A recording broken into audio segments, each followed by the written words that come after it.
Hello friends, welcome to my channel. Friends, आज हम पढ़ेंगे कक्षा 10वीं की किताब में पाठ 7 में दी गई कविता छाया मुझ छूना, जिसे लिखा है गिरिजा कुमार माथुर ने। तो चलिए शुरू करते हैं। छाया मत छूना, मन होगा दुख दूना। यहाँ पर कवि कहता है कि हे मन, बीते जीवन को कभी याद मत करना, क्योंकि इससे भ्रम या दुविधा उत्पन्न होती है और वर्तमान के जीवन में दुख दोगुना हो जाता है। जीवन में है सुरंग सुधियाँ सुहावनी, छवियों की चित्रगंध फैली मन भावनी। सुरंग मतलब रंग बिरंगी, और छवियों की चित्रगंध मतलब किसी चित्र की स्मृति के साथ उसके आसपास की गंध और उसका अनुभव। मन भावनी का मतलब होता है मन को अच्छी लगने वाली। कवि यहाँ कह रहा है कि हमारे विगत यानी कि जो बीत गया उस जीवन में अनेक रंग बिरंगी और अच्छी यादें हैं। हमारे दिल में न केवल इन यादों के चित्र बने हुए हैं, बल्कि उस वातावरण की मन को मोहने वाली एक एक गंध सुगंध भी हमारी यादों में ऐसे बसी हुई है कि आज भी उसका अनुभव हो जाता है। तन सुगंध शेष रही, बीत गई यामिनी, कुंतल के फूलों की याद बनी चांदनी। यामिनी का अर्थ होता है तारों भरी रात, और कुंतल का मतलब होता है लंबे बाल। फिर कवि अपनी प्रियतमा के मिलन की यादों में खोया हुआ कहता है कि हे मन, अब तो केवल उसके तन की सुगंध से ही मिलना संभव है, क्योंकि वह तो तेरे भीतर बसी हुई है। किंतु अब उससे किसी भी प्रकार का मिलन नहीं हो सकता, क्योंकि मिलन की मोहक चांदनी रात तो कब की बीत चुकी है, अर्थात उसकी मृत्यु के कारण अब मिलन संभव नहीं है।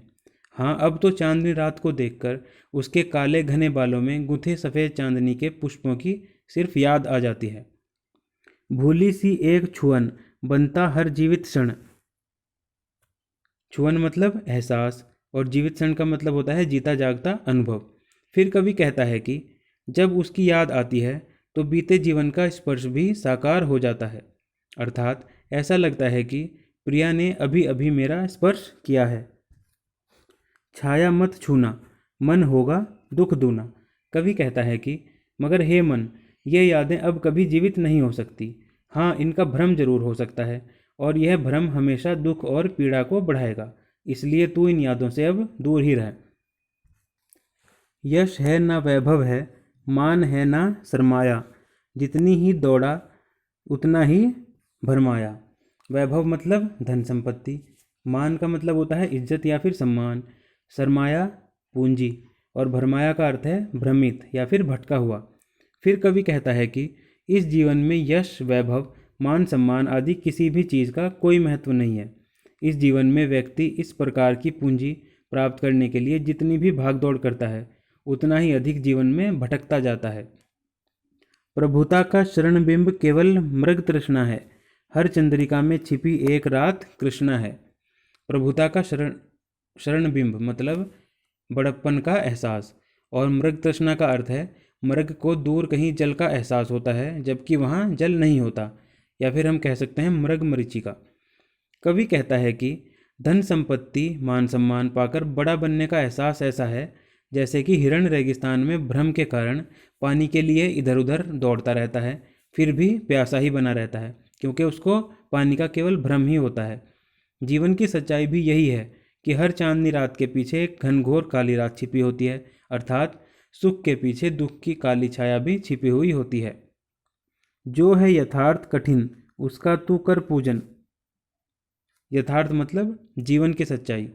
फिर कवि कहता है कि हमें अतीत के जीवन में सुख खोजने के बजाय जीवन की कठोर सच्चाई को स्वीकार करना चाहिए।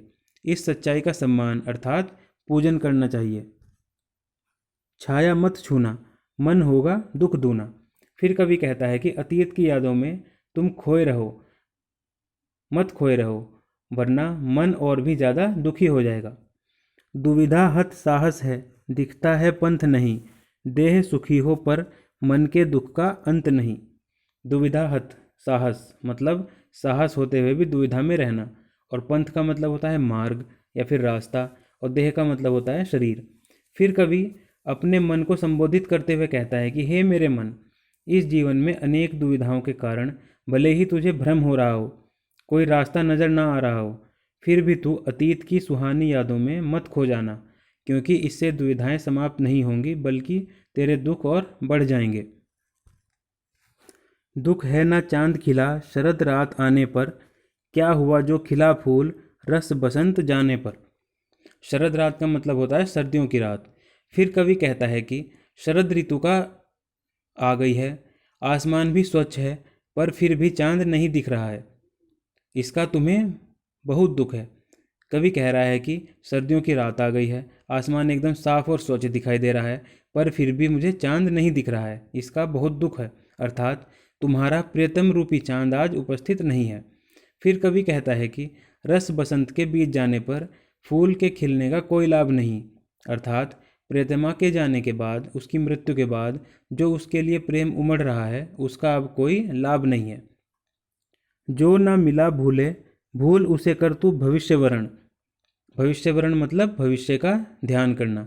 फिर कवि कहता है कि अब तो तुम्हारे लिए यही अच्छा है कि तुम्हें जीवन में आज तक जो कुछ नहीं मिला है तुम उसे भूल जाओ और अपने भविष्य का ध्यान करो, अपने भविष्य को संवारने का प्रयास करो। छाया मत छूना, मन होगा दुख दूना।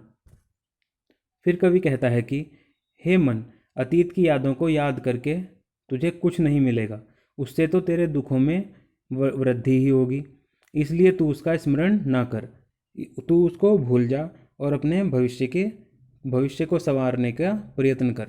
फ्रेंड्स, ये थी कविता छाया मत छूना। आशा है आप लोगों को अच्छे से समझ आई होगी।